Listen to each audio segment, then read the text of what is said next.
And we're back with a Fox News alert. Iran is launching missile attacks on Israel tonight. It's the first time Tehran has targeted Israel since the ceasefire began in April. The attack comes after Israel struck Hezbollah targets in Beirut this weekend. President Trump tells Fox News the attack certainly won't help negotiations with Iran. He's now urging both sides to stop the escalation and get back to making a deal. And while the U.S. confronts terror threats overseas, 3 Americans, including a U.S. Navy sailor, have been arrested here at home. Prosecutors say they conspired to support ISIS. Joining us now is Senator Ron Johnson, member of the Senate Homeland Security Committee. Senator, thank you for joining us. What is your take on what's happening now with Iran? Good evening. First of all, President Trump hates war. He wants peace. He doesn't want to see anybody die. But he had to make a very tough call because every president, dating back to Bill Clinton, said we could not allow Iran to become a nuclear power. And President Trump's the only one that did anything about it. So he's dramatically degraded their nuclear weapons program, their missile program, their Navy. But he just has not been able to because you've got the Ayatollahs there. They've got their Mosaic defense. They're a brutal dictatorship. They're evil people. And they just won't lay down their arms. So it's a really difficult situation right now. But I've always said President Trump was the president of my lifetime least likely to get us in some long, engaged type of ground war. And I know he's reluctant to do that. I hope that cooler heads prevail. I hope somebody steps forward in Iran that has the power to actually do a deal and stop this war. Senator, it's Joe Concha. What are the 4 non-negotiable items you will need to see in a finalized Iran war for you to be satisfied, and you think that, obviously, MAGA supporters, Trump supporters need to be satisfied, and the American people in general? 4. Well, the first is they can never become a nuclear power. Second, they cannot control the Strait of Hormuz. They need to stop brutalizing their people. Again, I'm sure President Trump hoped that by knocking the you-know-what out of them, they would give the Iranian people the ability to rise up and take back their country. That hasn't happened yet. But those are the 3 main things from my standpoint. And then, of course, obviously continue to degrade their missile and drone capability so they can't threaten the region. Would you say, though, nuclear dust would be part of that? In other words, collection of any sort of nuclear material that they may have within their borders? Yeah, they can never obtain a nuclear weapon because that's an existential threat to America. A nuclear weapon with their missile technology, they could lob a missile over the United States, detonate it, EMP attack, and wipe out our electrical grid. That is existential. That's why Trump had to do this. Senator Johnson, I want to turn to this now. The upper chamber has passed a $70 billion funding package for ICE and Border Patrol, but several key provisions were left out of that legislation, including something that we care a lot about here, the Save America Act. 4 Republicans joined Democrats to block this effort. We've been talking about the Save America Act on this show for quite a long time, and it kind of got lost in the weeds, of course, with the conflict in Iran. But I know there are a lot of Americans right now that are looking at our elections and really wish we had, at least voter ID. Is there any appetite for something like this, even if it is stripped down voter ID? Is there something that you all can do to ensure this election integrity? A lot of Americans are real hopeful that you will. Well, first of all, blame the Democrats. They're the ones who do not want to have integrity in elections. They're the ones that want to make it easy to cheat because their game plan is a one-party nation. Flood this country with millions of illegal immigrants, plus up the census, plus up the number of Congress, their members in Congress. If they get the House and the Senate and the White House, they will end the filibuster. They'll turn D.C., Puerto Rico into states. They will pack the Supreme Court. So that's their game plan. Election integrity is existential to that game plan.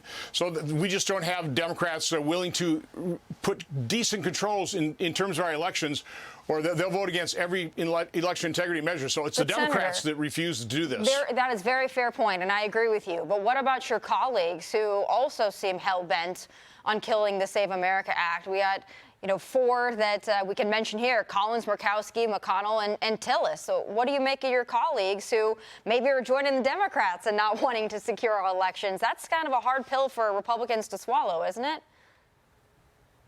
Yeah, I'm not happy about it either. I've been very public. I think we need to end the filibuster.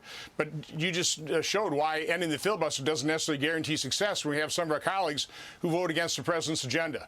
So, no, it's frustrating to me as well. I'm sure it's enormously frustrating to President Trump. Yeah, certainly.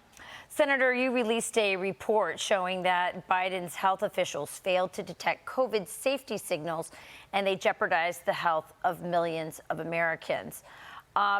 You know, you and I have been talking about this for a long time. I think you're one of the biggest heroes of the entire COVID pandemic, and really bringing to light the way that our public health system didn't just fail us, but misled Americans into taking something that they didn't know anything about and didn't have full information. Where do things stand? Do you really think we'll ever get full accountability on COVID and the vaccine? Because I'm still not over it. First of all, thank you for covering this, because the legacy media is not. They're ignoring it. They're covering it up. But here's the gist of what we uncovered.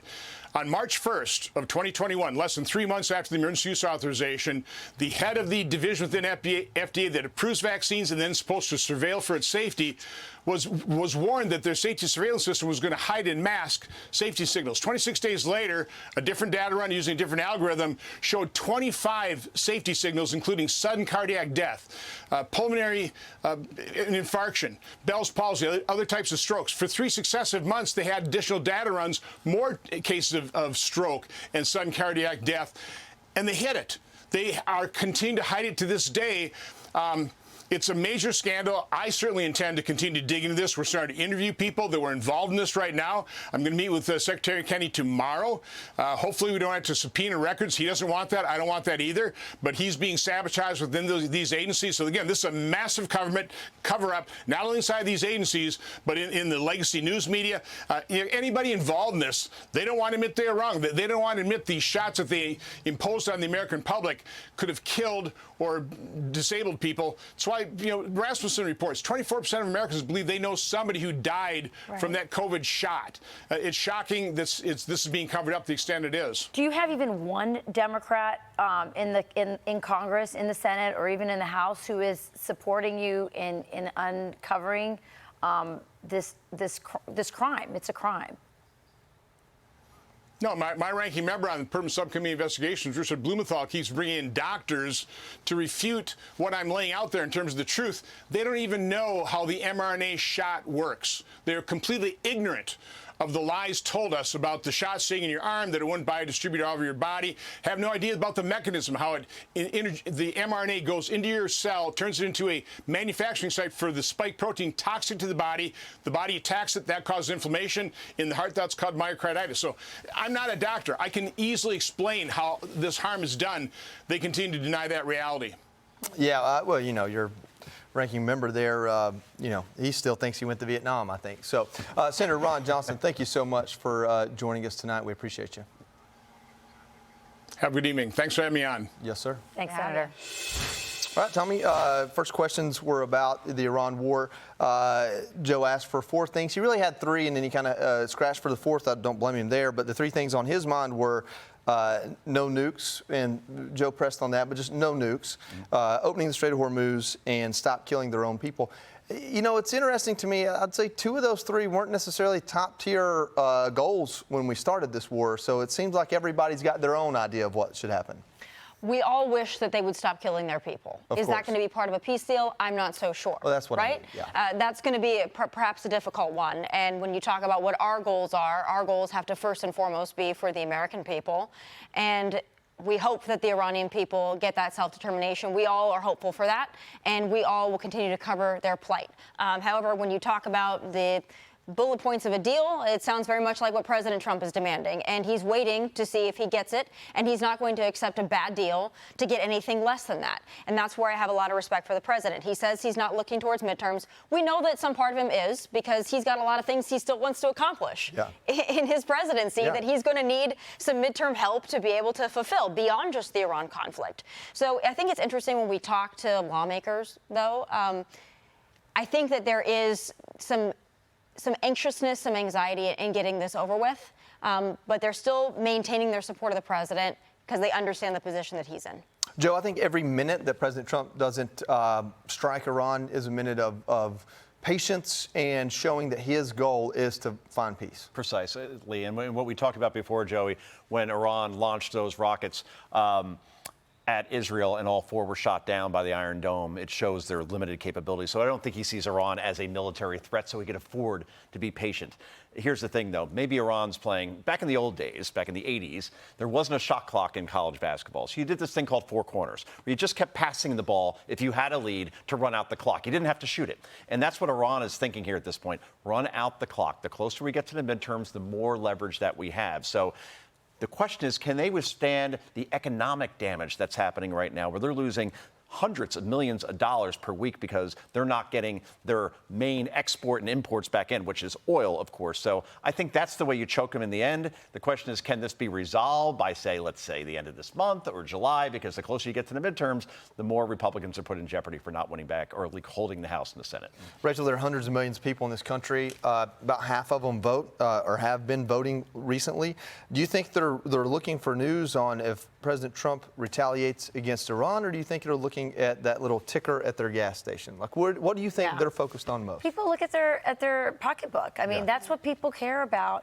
In the end, they care about their families, and so this really matters to them. A couple things.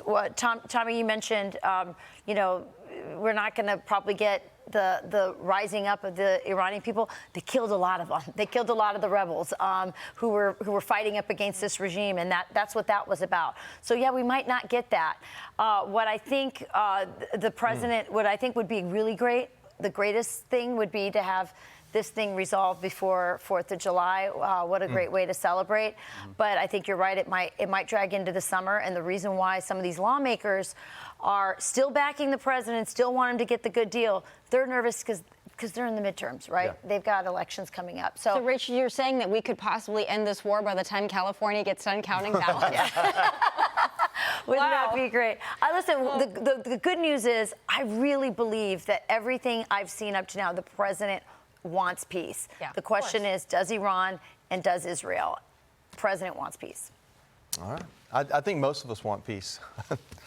I sure do. All right.